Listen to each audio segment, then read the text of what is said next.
अब हम लोग बात करेंगे फिनोटाइप और जीनोटाइप के बारे में। फिनोटाइप क्या होता है और जीनोटाइप क्या होता है। ऐसे ये दोनों टर्म, चाहे हम फिनोटाइप की बात करें या जीनोटाइप की बात करें, ये दोनों टर्म एलील से बहुत ज्यादा क्लोजली रिलेटेड है। तो अब जान लेते हैं कि फिनोटाइप एंड जीनोटाइप, ये जो दो टर्म है ये एक्चुअली में क्या है। फिनोटाइप, फिनो का मतलब होता है टू शो। तो जो भी चीजें हमें दिखाई देंगी या हम ऑर्गेनिज्म में जो भी प्रॉपर्टीज ऑब्जर्व करेंगे वो हो गया उसका फिनोटाइप। जैसे टॉलनेस और डुअर्फनेस जो हमें दिखाई देता है कि हाँ ये पर्टिकुलर इंडिविजुअल टॉल है, ये पर्टिकुलर इंडिविजुअल डुअर्फ है।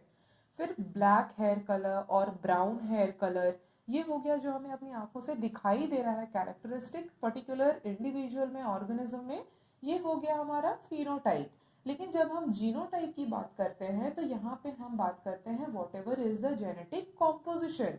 जो जेनेटिक इंफॉर्मेशन हम उस पर्टिकुलर ऑर्गेनिज्म में पाएंगे या कॉम्पोजिशन ऑफ जीन हम जो पर्टिकुलर ऑर्गेनिज्म में पाएंगे, इसे हम कहेंगे जीनोटाइप। तो फिनोटाइप में फॉर एग्जाम्पल के लिए हो गया टॉल और डुअर्फ। और इसी का जीनोटाइप में हम क्या पढ़ेंगे, अगर टॉल है तो या तो वो कैपिटल टी हो सकता है या तो कैपिटल टी स्मॉल टी हो सकता है, और डुअर्फ के लिए स्मॉल टी स्मॉल टी। तो ये हो गया इसका जेनेटिक कॉम्पोजिशन या जीनोटाइप। अब हम लोग जानेंगे होमोजाइगस जीनोटाइप और हेट्रोजाइगस जीनोटाइप के बारे में। तो होमोजाइगस और हेट्रोजाइगस, ये टर्म हमने पहले भी एनकाउंटर किया है। होमो means same, hetero means different. तो यहाँ पे होमोजाइगस और हेट्रोजाइगस जीनोटाइप की जब हम बात करते हैं तो ये क्या है, ये हम सबसे पहले जान लेते हैं। तो होमोजाइगस जीनोटाइप क्या है, अगर एक पर्टिकुलर जीन के लिए जो एलील है वो आइडेंटिकल होंगे तो इस कंडीशन में हम क्या कहेंगे कि ये होमोजाइगस जीनोटाइप है। जैसे एग्जांपल में आप देख सकते हैं कैपिटल टी दोनों एलील आइडेंटिकल है, स्मॉल टी दोनों एलील फिर से आइडेंटिकल है। तो इस कंडीशन में हम जीनोटाइप को कहेंगे कि ये होमोजाइगस जीनोटाइप है। लेकिन जब हम हेट्रोजाइगस जीनोटाइप की बात करते हैं तो एक पर्टिकुलर जीन के लिए जो एलील है वो आइडेंटिकल नहीं है, वो डिफरेंट है। तो यहाँ पे हम इसको कहेंगे हेट्रोजाइगस जीनोटाइप। जैसे कैपिटल टी स्मॉल टी, ये दोनों अलग अलग है, डिफरेंट है, तो ये हेट्रोजाइगस जीनोटाइप हो गया। तो जब हम जीनोटाइप की बात कर रहे हैं, बेसिकली जब हम हेटेरोजाइगस जीनोटाइप की बात कर रहे हैं तो यहाँ पे इसका फिनोटाइप क्या होगा, या ना केवल सिर्फ हेटेरोजाइगस जीनोटाइप के लिए नहीं पर होमोजाइगस जीनोटाइप में भी फिनोटाइप क्या होगा, कैरेक्टरिस्टिक जो डिस्प्ले होगा पर्टिकुलर इंडिविजुअल में वो क्या होगा, ये भी हमारे लिए जानना जरूरी है।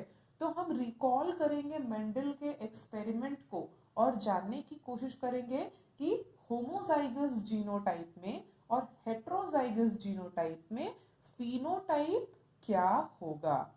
मेंडल के एक्सपेरिमेंट को जब हम रिकॉल करते हैं तो हम क्या याद कर पाते हैं कि मेंडल ने हमेशा क्या यूज किया, प्योर लाइन या प्योर ब्रीड यूज किया। तो यहाँ पर भी जब हम क्रॉस करते हैं होमोजाइगस टॉल एंड होमोजाइगस डुअर्फ को ही यूज करेंगे, यानी कि टॉल प्लांट का जो प्योर लाइन है और डुअर्फ प्लांट का जो प्योर लाइन है।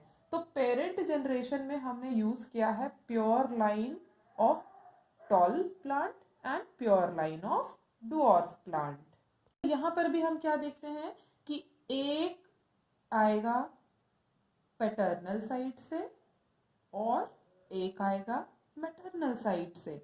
दोनों के कंडीशन में सेम होगा, एक आएगा पैटर्नल साइड से एक आएगा मैटरनल साइड से।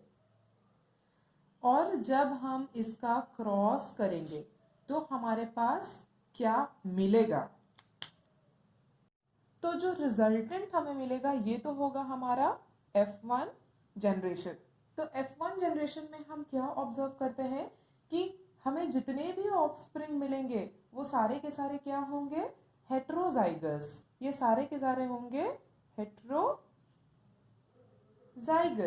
और यहाँ पे हम क्या देख रहे हैं कि जो डोमिनेंट एलील क्योंकि सारे के सारे में प्रेजेंट हैं, तो सारे ऑफस्प्रिंग क्या शो करेंगे, कौन सा फिनोटाइप शो करेंगे, टॉलनेस, क्योंकि सब में क्या प्रेजेंट है, कैपिटल टी प्रेजेंट है, तो सारे के सारे ऑफस्प्रिंग जितने भी हमें F1 जनरेशन में मिलेंगे वो सारे के सारे क्या होंगे, टॉल होंगे। लेकिन क्योंकि यहाँ पे स्मॉल टी भी प्रेजेंट है, ये भले एक्सप्रेस नहीं हो रहा है, लेकिन ये किस कैटेगरी में आ जाएगा, ये हिडन कैटेगरी में आ जाएगा। ये भले ही इसमें प्रेजेंट होगा, ऑफस्प्रिंग में ये भले ही प्रेजेंट होगा, लेकिन क्योंकि ये रेसेसिव है और क्योंकि टॉलनेस ड्वार्फनेस के ऊपर हावी हो जा रहा है, इसीलिए यहाँ पे ये हिडन हो जा रहा है। अब इसी F1 जनरेशन के जितने ऑफस्प्रिंग आए, इसको फिर मेंडल ने क्या किया, सेल्फ पॉलिनेट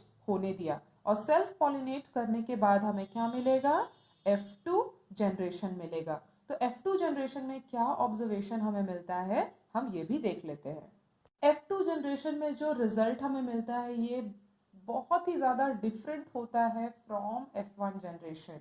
यहाँ पे हम क्या देख रहे हैं, जीनोटाइप में भी हमें अंतर दिखाई देता है और फिनोटाइप में भी हमें अंतर दिखाई देता है।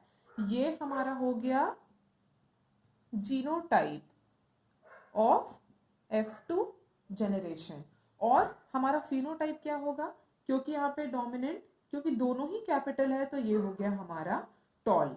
यहाँ पे हमें दो जगह पे कैपिटल टी मिल रहा है, तो इन दोनों के कंडीशन में हमें मिल जाएगा टॉल। लेकिन क्योंकि यहाँ पे हमें क्या दिख रहा है, होमोजाइगस रेसेसिव कंडीशन मिल रहा है, तो ये हो जाएगा हमारा डॉर्फ।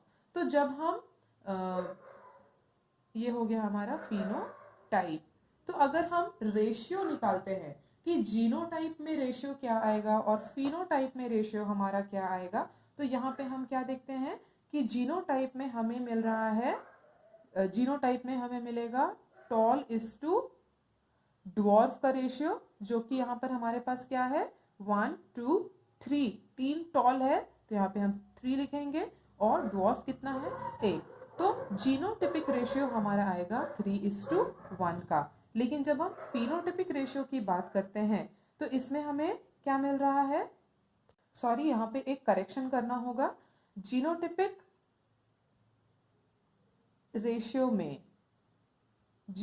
रेशियो में हमें मिल रहा है capital T is to capital T small t is to small t small t।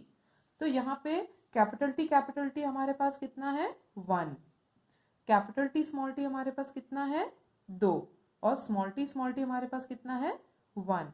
तो यहाँ पे हमें क्या रेशियो मिल रहा है, 1:2:1 का रेशियो मिल रहा है।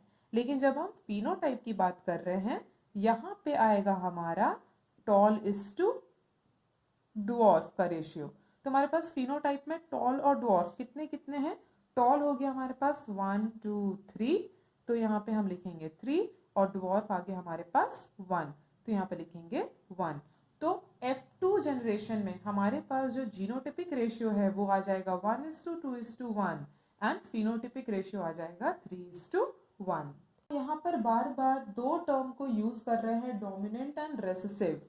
तो इसको हम डिटेल में समझेंगे कि हम डोमिनेंट किसी पर्टिकुलर कैरेक्टर को क्यों कहते हैं और किसी पर्टिकुलर कैरेक्टर को रेसेसिव क्यों कहते हैं।